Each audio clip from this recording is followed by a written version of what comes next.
I'm Amy Cherry. This local news is a service of Flagler County's Toyota dealer, Beaver Toyota, here to wow ya. 3 people are hospitalized after a wall collapses at a construction site in the Hammock. It happened Saturday at a beachside property. 8 workers with B&Z Builders were trying to put up a 30-foot-long and 12-foot-high wall when it came crashing down, leaving Ronald Montagna and Nathaniel Schmidt of Palm Coast stuck underneath it. Schmidt was taken by emergency chopper to Halifax Hospital with serious injuries, while Montagna was taken by ground to Advent Health in Palm Coast with minor injuries.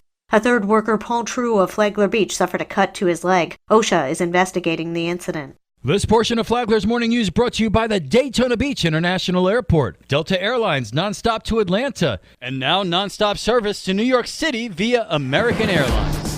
There was a ribbon cutting at the Flagler Auditorium yesterday evening, and new auditorium director Amy Fulmer said a few words. We have something unique and something special. Amy Fulmer, a longtime music teacher at Wadsworth Elementary School in Palm Coast, is taking over at the helm of the Flagler Auditorium. Fulmer is filling the job left empty when her dear friend Lisa McDevitt died in January. McDevitt had led the auditorium for 16 years. We have a place to connect with each other. We have a place to connect as a community. And we have a place to raise our children in a cultural environment. I want us to go forward as a we, because all of you kept this place going, even when our director was gone. It's not about who's the director. It's about the culture that we work towards together. The Flagler Auditorium was created nearly 30 years ago through a public bond and houses the high school's band room while bringing in Broadway shows and other star performers. The facility recently underwent a nearly $2 million renovation that includes new bathrooms, a better box office, a new conference room, and handicapped access.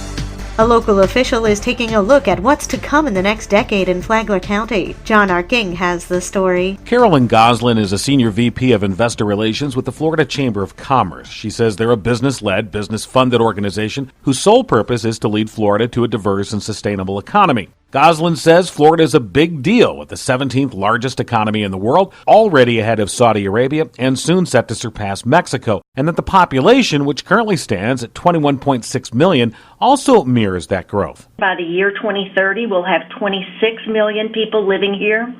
We have 900 people a day moving to the state of Florida. We also have 126 million visitors, and by the year 2030, we're going to add 50 million more people, and that is equal to the populations of New York, New Jersey, Illinois, Texas, California, Georgia, North Carolina, South Carolina, and Canada, who will come to Florida in the year 2030 to visit our shores, to visit our theme parks, and to vacation. And so we need to be prepared for all of these folks. WNZF will talk with Goslin tomorrow morning about where all those people are going and what it means for Flagler County. From the WNZF Newsroom, I'm John Arthur. We've talked about A-rated schools for the past few days, but what is a likely outcome of an A-rated school? Flagler County Sheriff Rick Staley said that A-rated schools keep kids focused in the right direction. You know, when schools are performing like this, that means the kids are engaged, they're getting an education, and it means that they're probably not likely to get involved in criminal activity or with the wrong group that then my deputies have to deal with. It's all a piece of the puzzle that keeps the community safe together. Staley said he's rolling out new safety features from the state that will keep students, faculty, staff, and the community safe. You can hear the entire interview on the Free for All Friday podcast. You can find that at the Flagler Radio app. Download the Flagler Radio app today. Tomorrow, school safety. From the WNZF Newsroom, I'm Deb Albertson.